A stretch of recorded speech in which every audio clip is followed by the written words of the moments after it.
ایک کسان نے ایک مردہ سور ایک سوکھے کنویں میں پھینک دیا۔ تھوڑی ہی دیر بعد 70-80 چوہے اس سور کی بدبو سے کھینچ کر کنویں میں کود پڑے۔ ان کے لیے یہ آسان غذا تھی، لیکن انہوں نے مل کر سور کو کھا لیا۔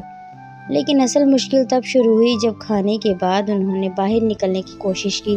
تب انہیں احساس ہوا کہ وہ اس کنویں میں پھنس چکے ہیں۔ دن گزرتے گئے، کھانا ختم ہو گیا، بھوک نے شدت پکڑ لی۔ چند ہی دنوں میں وہ کنواں جہنم بن گیا۔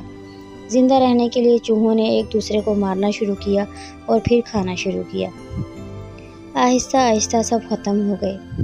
آدھے مہینے بعد اس کنویں میں صرف ایک چوہا بچا تھا، جس کی آنکھیں خون کی طرح لال ہو چکی تھیں۔ اتنے میں کسان واپس آیا۔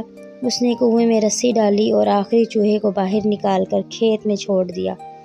اب سوال یہ پیدا ہوتا ہے، کیا کسان کو اس چوہے پر رحم آ گیا تھا؟ لیکن حقیقت کچھ اور ہی تھی۔ وہ چوہا مکمل طور پر بدل چکا تھا۔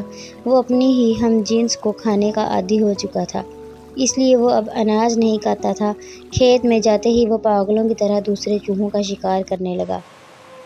اور یہی ہے اصل حقیقت، جہاں اوپر بیٹھے لوگ خود کبھی نہیں لڑتے، بس ایسا ماحول بنا دیتے ہیں کہ نیچے والے لوگ آپس میں لڑ کر ایک دوسرے کو ختم کر دیتے ہیں۔ سچ یہ ہے کہ بہت سے لوگ پوری زندگی دوسروں کو ہرانے میں لگا دیتے ہیں، لیکن انہیں کبھی سمجھ نہیں آتی کہ وہ خود کسی اور کے کھیل کا حصہ بن چکے ہیں۔ اسی لیے کسی اور کے بنائے جال میں مت پھنسو، اور اگر کبھی پھنس بھی جاؤ تو لڑو مت، باہر نکلنے کا راستہ ڈھونڈو۔ آج پاکستان کا معاملہ بالکل اسی کنویں جیسا ہو چکا ہے، جہاں عوام ایک دوسرے کو نوچ کھا رہے ہیں۔ ہم اپنے اصل دشمن کو بھول کر اپنے ہی پڑوسی، اپنے ہی نسل، اپنے ہی مذہب کے لوگوں کو دشمن سمجھ لیا ہے، اور اوپر بیٹھے لوگ وہ آرام سے اپنی عیاشیوں میں مصروف ہیں، ہماری لڑائیوں پر ہنستے ہیں اور نئے مردہ سور پھینکنے کا انتظام کرتے ہیں۔ دوسروں کے بنائے ہوئے لسانی فرقہ وارانہ سیاسی جال میں مت پھنسو۔ جب تم اپنے ہی بھائی کو کاٹو گے تو بااثر طبقہ خوش ہوگا۔ لڑنا بند کریں، باہر نکلنے کا راستہ ڈھونڈیں، اتحاد کریں، اصل دشمن کو پہچانیں، ورنہ یہ کہانی حقیقت بن جائے گی۔